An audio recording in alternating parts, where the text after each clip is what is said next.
Target Field, July 23rd, 2019. This is Aaron Hicks, who's had a roller coaster of an MLB career. He's having a pretty special night. Well, not yet. In the ninth inning, Hicks would hit a go-ahead 2-run home run with 2 men out. This is a game that had been going back and forth all night. People would later argue that this had been one of the best games of all time. It wouldn't end until Hicks made one of the best catches of the year that would finally conclude the game. On the play, he had to cover 71 feet in 4.4 seconds. This showed his elite fielding ability that had never been reinforced by his trophy case. The Yankees took down the Twins, Hicks' former team, in 10 innings. Though drafted and developed by the Twins, Hicks is most known for his time with the Yankees, mostly for the wrong reasons. He was not all bad, as he had some fantastic shining moments with the team, like what I've already shown. It's the reason why the Yankees decided to give him $70 million before the 2019 season. And wow, this article has aged poorly. They call his contract a steal for the Yankees, and even say they feel bad for Hicks making only $10 million a year. But anyways, how did Aaron Hicks get here? His career officially started on June 5th, 2008, when the Twins selected him with the 14th pick of the draft. It made sense why the Twins wanted to draft Hicks so high. While playing at Woodrow Wilson High School in Long Beach, California, he batted .473 with 50 runs scored, 37 stolen bases in 34 games in 2008. However, Hicks spent much of his senior season as a pitcher, and he was arguably better, as he had an 8-2 record with a 1.16 ERA over 72 1/3 innings. Teams were debating on whether to draft him as a pitcher or a hitter, and this was long before Shohei Ohtani, so the idea of a two-way player was completely foreign. After Hicks signed with the Twins, he was optioned to the Florida Complex League. Hicks would set the world on fire in his first professional season. He played in 45 games, batting .318 with a .409 on-base percentage, a .491 slug, and a .900 OPS. Hicks also stole 12 bases during this time, and walked almost as many times as he struck out. This guy was a true ball player, and the scouts loved him. He was ranked as the Twins' top prospect at only age 18.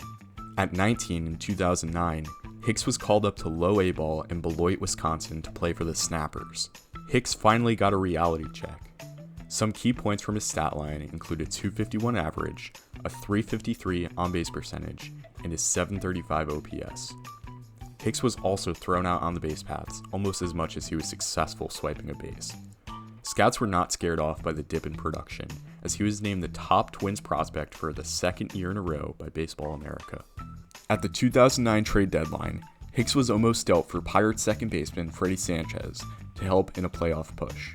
The Twins GM decided Hicks was way too much to give up, so he stayed a Twin. For 2010, Hicks was staying in low A ball, and he had a relatively sluggish start to the season before making a significant comeback in the latter part of the year, which led many to believe that Hicks' career was back on the rebound. For his efforts, in 2011, Hicks was called up to low A ball in Fort Myers.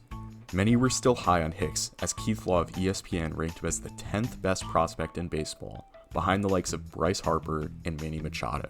He fell short of his lofty expectations, as he had his worst professional year ever in 2011. He hit a paltry .242 with only 5 home runs over 122 games. This was a league that a top prospect like Hicks was supposed to thrive in.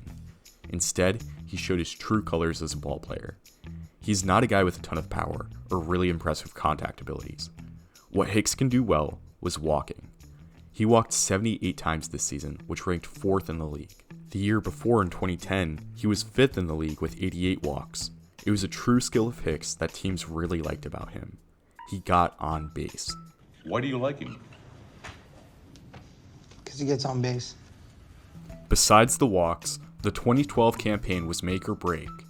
No one cared if he walked a lot when he was not hitting. Hicks was now 22 and had to show his big league potential again. He was brought up to Double-A for a bit of a change of scenery to start the year. And Hicks started the year very well. Through April, he had already hit 4 home runs, had 14 RBI, and a triple slash line of a .273 average, a .347 on-base percentage, and a .477 slug. He was riding high in April and shot down in May, as the slash line for the month was down significantly, at only a .220 average, a .330 on base, and a .330 slug. If it wasn't for this rough patch, Hicks probably would have been called up to AAA during the year. Hicks stayed consistent in AA for the rest of the year and had his best season yet. He had a career high in home runs, stolen bases, RBI, and runs scored. Hicks also led the league in walks. This comeback season led scouts to hop back on the Aaron Hicks bandwagon, and he was back on the top 100 prospect list. Entering spring training of 2013, Hicks was actually in the mix to be on the big league roster to start the year. He was battling Darren Mastroianni and Joe Benson for the center field job.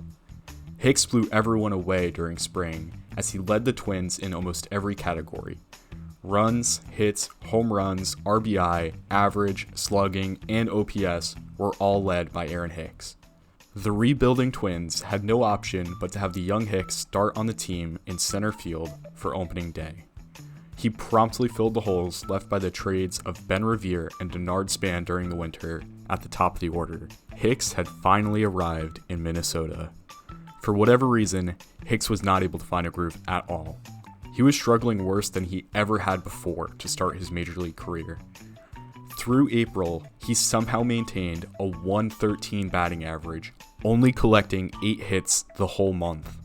To put that into perspective, there have been 4 players so far in 2023 that have had 8 hits in 2 consecutive games. Through a month of the season, Aaron Hicks' OPS plus was a 4. This is a stat where 100 is league average.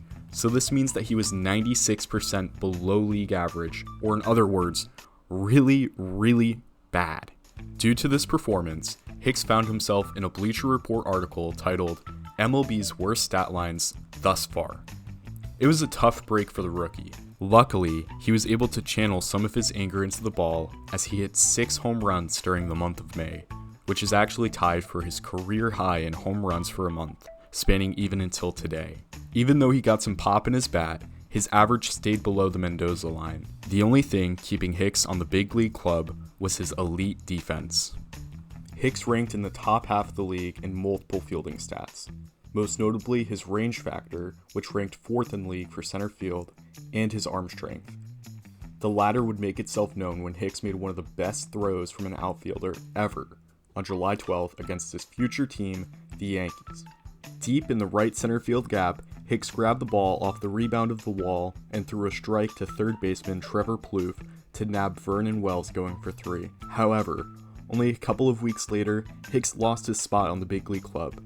On August 1st, he was sent down to AAA and not called up for the rest of the year. In his rookie year, he only played in half the team's games, hitting 8 home runs, collecting 27 RBI, hitting below 200, and having an OPS plus of 63. Which is still better than the OPS plus of 4 he posted during his first month. Things were tough for the young switch hitter, and he knew he had to do better. During the offseason, Hicks went back to where his career started, Woodrow Wilson High School. He spent time there with old coaches and young players to try to help out. He wanted to keep his head in baseball during the offseason, so this is what he chose to do. When he wasn't helping his former high school's baseball team, Hicks spent time with Hall of Famer and Twins legend Rod Carew to help his hitting. Hicks was doing everything right and he hoped it would pay off. By the start of 2014, Hicks had once again claimed the spot of starting center fielder. The Twins gave him another shot to prove his worth, and Hicks could not deliver. Through 48 games, Hicks was only hitting .198, and his power disappeared. He had only hit 1 home run. The Twins had seen enough and once again sent him back to AA. In September of 2014, Hicks was once again called up, and he finally had some sort of success. In 21 games, he maintained a 92 OPS plus, which is near the league average of 100. There was once again hope for Hicks as he went into the 2015 season. Though he did not start the season with the Twins, he performed well in AAA once again as he posted a .336 average and an OPS over 1,000. Because of these numbers, Hicks was once again called up to the majors where he would finally be a mainstay. The big league season would be a roller coaster for Hicks as he got injured 3 separate times, but even with his struggles, he continued his solid hitting. He had an OPS plus of 98, hitting 11 home runs with a slash line of a .256 average, .323 on base, and a .398 slug, all in 97 games.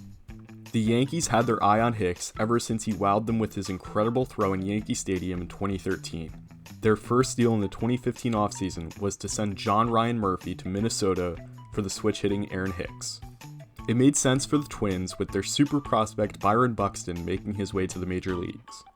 For the Yankees, they got a guy that had intrigued them for years.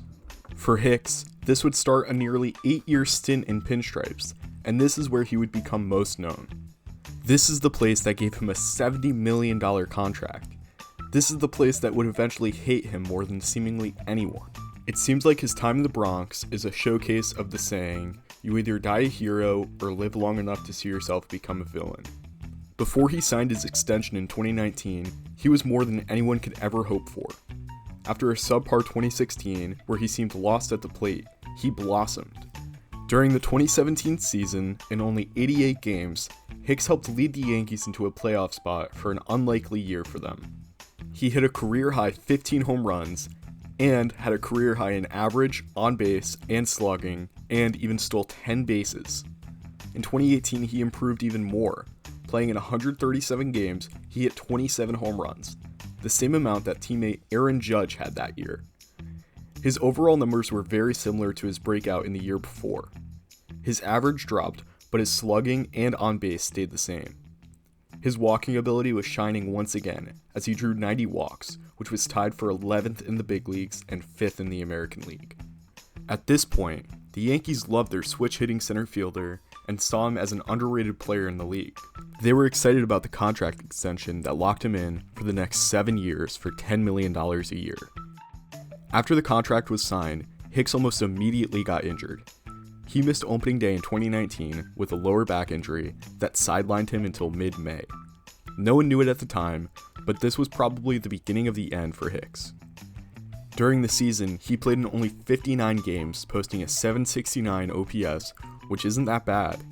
He also hit 12 home runs, so he still had plenty of power, and he was walking a lot. On August 4th, Hicks was once again placed on the IL, this time with a right flexor strain.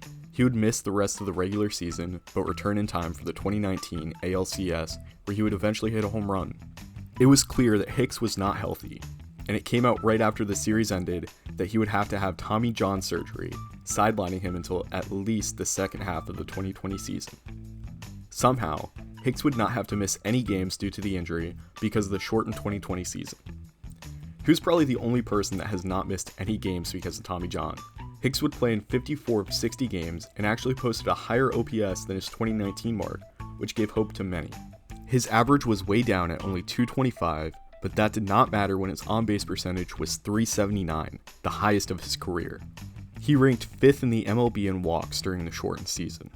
This was a pleasant sight for Yankee fans, but his defense that was once his strong suit had slipped. Defensively, he posted a negative 0.7 B WAR, which was by far the worst in his career, and this was only in 60 games. 2021 was back to a full season, and people were excited to see if Hicks can get back to form.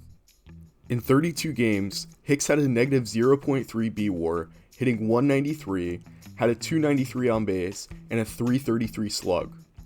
Hicks was bad, and he was starting to get negative attention from Yankee fans. It was revealed that for the 7th time in his Yankee career, he had to hit the injured list. This time, he had to go under the knife to repair his left wrist. Ultimately, this would end his season, and it was just frustrating. He had the potential to be someone who hit 20 plus home runs and get on base at a 350 to 400 clip, but he only achieved that once in 2018. The surgery Hicks got was actually somewhat familiar to Yankee fans, as Mark Teixeira underwent the same procedure in 2013. And they knew that it would be hard to come back from an injury like this. By the start of 2022, Hicks was ready to get back on the field, and this is when the hate really started pouring down. After a good start to the season, where he had a 138 OPS plus through April, he collapsed in May. A 16 OPS plus and strikeouts in about a third of all of his at-bats made Yankee fans despise him. This was in the midst of an incredible first half for the Yankees, as they were being compared to the 1998 team that won 114 games. Hicks was the only one not playing well, so he was the only one to hate, and Yankee fans really did hate him.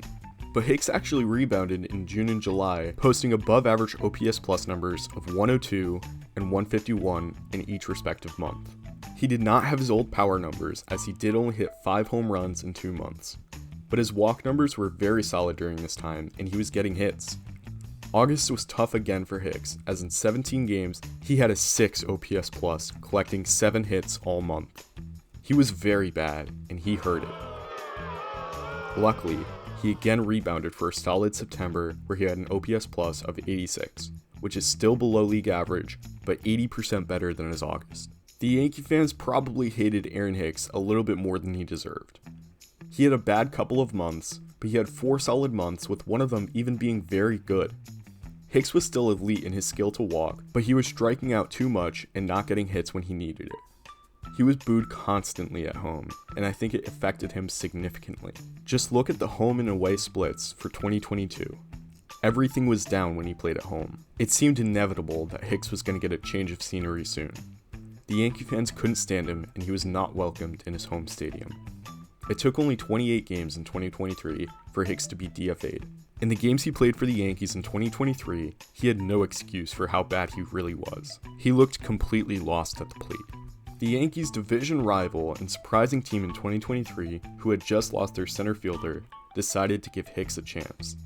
This team was the Orioles, who had just lost Cedric Mullins to a back injury. Since then, Hicks has done a great job for the first place team, far better than his season with the Yankees. His numbers are similar to the initial breakout season in 2018, and Hicks even managed some revenge on the Yankees, hitting a home run against them. Hicks still has 2 guaranteed years on his contract and another year with the team option that probably won't happen. Unfortunately, Hicks has once again landed on the injured list, this time with a hamstring strain. He should be back in mid-August. What do you think Aaron Hicks' future has in store? Will he have a successful career as an Oriole? Thank you for watching this video and supporting my channel. Also, thank you to SpartanCat who suggested this video idea. If you have a future video idea, let me know. See you guys later.